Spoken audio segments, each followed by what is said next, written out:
What's up? Hello, welcome back to our channel. Today we are talking about a book in a dual review, which means that we doesn't just mean you and I, but you, me, and Bex, because this is both of us together. So you'll get my perspective first and her perspective second, so make sure that you stick around for the whole thing. Do you see all these stickers? You can tell where I get all my books from now. Today we're talking about The Sunrise by Victoria Hislop, and this is a novel that the two of us were really excited to read together because we had read another book of hers, The Island, back when we were in high school, and we both really enjoyed it. So when we were looking for something to sort of partner read, this was certainly an obvious choice. So this book is set in 1970s Cyprus during the time of the coup d'etat there, and it follows the lives of the elite and the middle class as the coup happens and sort of war comes to the island. We have a variety of characters that this is following.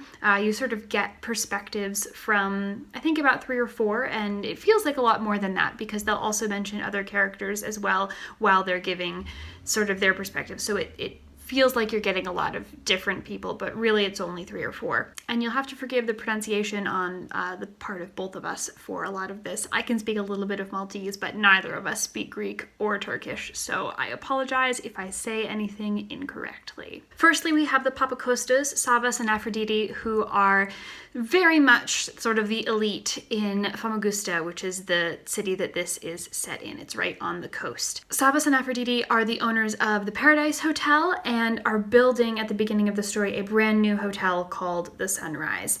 And they are planning for it to be the most glamorous, luxurious, most expensive place that's going to draw incredible amounts of business and just all of sort of the upper echelons of society. From this perspective, you hear mainly from Aphrodite, but you also get a little bit of Savas here and there, and you also sort of get to follow the story of Aphrodite's parents. We also have Marcos Gregoriou, who is a Greek Cypriot living on the island. His whole family lives in Famagusta. That's his brother, his sister, and his brother-in-law, and their new baby, his mother and his father. He is the nightclub manager at the Sunrise once the hotel opens, and Savas trusts him absolutely. He is his right-hand man, and he becomes a very pivotal character to the story. You also get to learn a lot about life for Greek Cypriots on the island, and mostly that comes from learning about his brother and where his brother's alliances lie, as well as his mother and father. So next we have Hussein, who is about 17 or 18, and he works setting out the chairs and the tables and the towels and everything at the hotel in the summertime right along the beach. His family is Turkish Cypriot, and so you get sort of that perspective, the opposite of Marcos's family. And his mother, Amin, is the one of 2, actually, beauticians, cosmetologists that Savas employs at the Sunrise. And they frequently interact with Aphrodite. They do her hair, they fix her up, they make her look beautiful. From Victoria Hislop's writing style, we get a really well-rounded approach to the majority of these characters. You really understand exactly how beautiful and luxurious Aphrodite is. You understand what a hard worker that Marcos is. You understand the plight that the Turkish Cypriots have suffered during this time and in the past, and how that affects their personalities in their interactions with everybody on the island. I really do enjoy her writing style. I remember this from reading the first book with Bex. It's very lyrical and sort of beautiful, and it keeps my attention. It doesn't let my mind wander. It's very, very descriptive, and I think she does a really good job with that. There's a lot of exposition in the beginning of this book, which you sort of have to get to in order to get to the action. Things sort of start to heat up, if you'll pardon the pun, about 10 or so chapters in, but all of that description I think is really important. It sets you up for really understanding these characters, which is necessary and absolutely critical as the book continues. That being said, there were some word choices and Briticisms in here that I thought threw everything off. They're just odd words every once in a while that did not fit in with sort of like the lyrical, poetic nature of the rest of the text. And I think Bex will touch on this a little bit more as well. But that just was a small point that really threw me out of the story when coming across those words. I'll also mention it was nice to have some Greek and some Turkish sprinkled in here. I was surprised at how much of the Greek I was able to recognize and understand just from having listened to my friends who live in Greece and listening to them speak the language. So that was nice to see, but I think it could not have been done as well as it was done if all of the dialogue had been translated into English. Honestly, I really do feel that this was a character-driven rather than a plot-driven book. I found a lot of it quite predictable. She sets it up very, very well in the beginning and continually throughout the first sort of 2/3 of the story, so that I sort of saw a lot of what was coming, which sort of diminished the likability of the book for me, I guess, since it was a little bit predictable until you sort of get to the end. But some of the characters that I most connected to were Marcos's mother, Irene. I do know some Mediterranean mothers, and it was interesting to sort of see what I've experienced connected and reflected here in this text. She is very, very worried throughout the whole story, as she ought to be, about the impending war, and it was sort of nice to see what I have experienced played out. Sabas was a character that I could not predict. For all the predictability in this book, I could not predict him. I didn't expect him to be quite so abrasive, I guess, as I did find him. It's mentioned in the very beginning of the story that he is a safe choice for Aphrodite to marry, and I found it interesting that he was so difficult because I think often in literature safe guys are portrayed as boring, and he definitely wound up not being as boring in his actions as I thought he might be.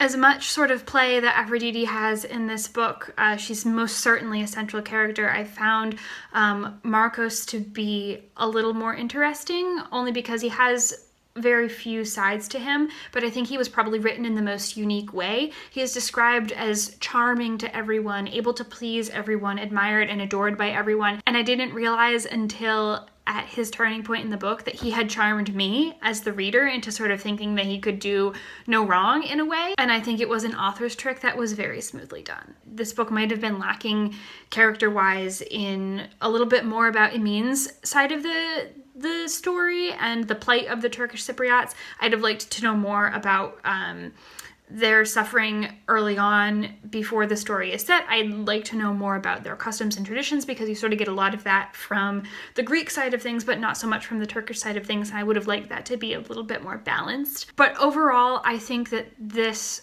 story does a really good job of capturing desperation and how, in a way, it's sort of the great equalizer for us. What will we do for ourselves, for survival, and for family when push comes to shove and there's nothing else to do except try and continue to stay alive? I think that this tackles desperation in a very light but also significant way. Overall, I gave this book 3 out of 5 stars. I am glad that we picked up another Victoria Hislop book to read. Hopefully we will partner read more of them in the future. I hope you're all having lovely weeks and lovely lives, and I will turn you over now to Rebekah to share her thoughts. Hi everyone. So you have now traveled about 660 kilometers from Les's place to mine, and because Leslie's already taken it upon herself to do the duty of describing what this book is about, I can just launch right into what I did and did not like, which is kind of weird because I'm so used to at least introing the book a little bit. But for me, here's my lovely copy that Les gave me for Christmas a couple of years ago. The first thing that I liked about this book was the setting. I don't believe I've ever read a book that's taken place in Cyprus before, so it was a new experience getting to hear from both the Greek Cypriots and the Turkish Cypriots, the different names, how they spoke to each other, and also the similarities and the differences that they have in terms of just their culture.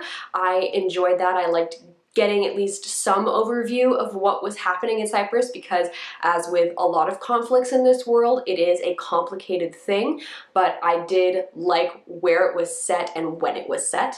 I found there to be a fair number of interesting characters in this book. There are the more main characters that Les mentioned, Aphrodite, Marcos, and Hussein, but I liked the fact that we got to get in the heads of a lot of different characters and see from a bunch of different people's perspectives, not only what they were thinking about the current situation with the coup, but who they cared about, what they were really thinking, and Sometimes that revealed some interesting things about characters, but that just added to the story. I liked the fact that we did jump around a lot and it kept things interesting for the reader. However, I found it a bit odd as well because you couldn't really connect with anybody. At least I felt that way. I felt like I couldn't connect with the characters as much as you would have if there was just one main character, or even just two with more focus on them. One of the characters that I particularly enjoyed was Marcos, not because he was some gallant, wonderful guy, though he could certainly play that part. He also had a very dark side to him,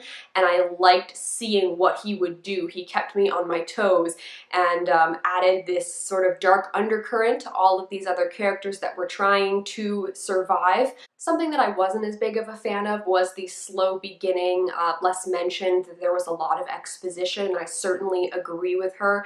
There was a lot of time spent talking about the sunrise and it being built, and I wasn't quite expecting so much focus on that. There was a lot of time spent describing the sunrise and describing how glamorous it was, the people that were staying there, and that certainly felt repetitive, along with just the conversations and the family interactions.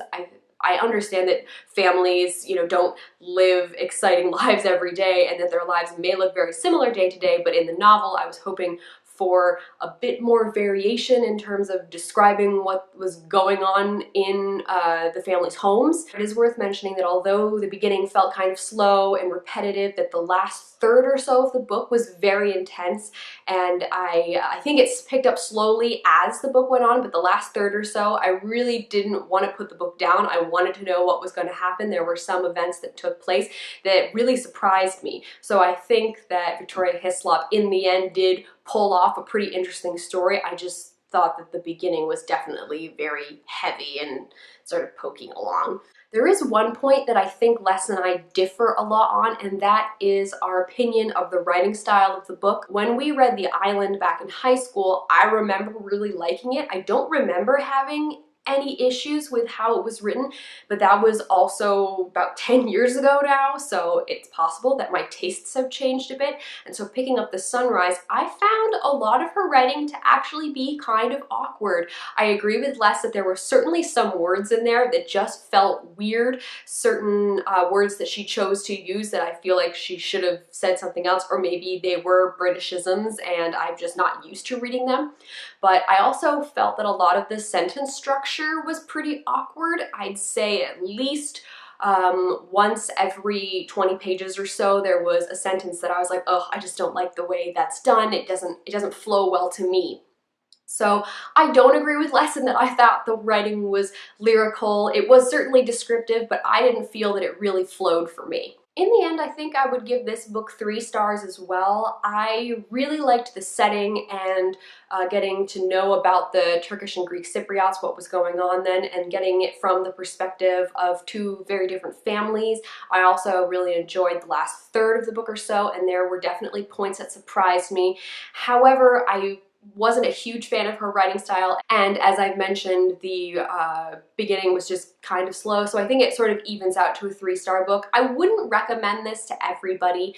I think it will appeal to some people and will be incredibly boring to others, so much so that they won't be able to make it past the first part. If you're looking for a beach read that has a bit more depth to it, that's kind of how I would categorize this book, because there are a lot of interpersonal things going on between characters, but there also is that very dramatic backdrop of the coup d'etat in the country. Therefore, I think that's a good way to describe it. A beach read with a bit more depth than your typical beach read. If you guys have read The Sunrise, let us know what you thought of it down below, or if you have read any of Victoria Hislop's other books. As I mentioned, we have read The Island and now The Sunrise.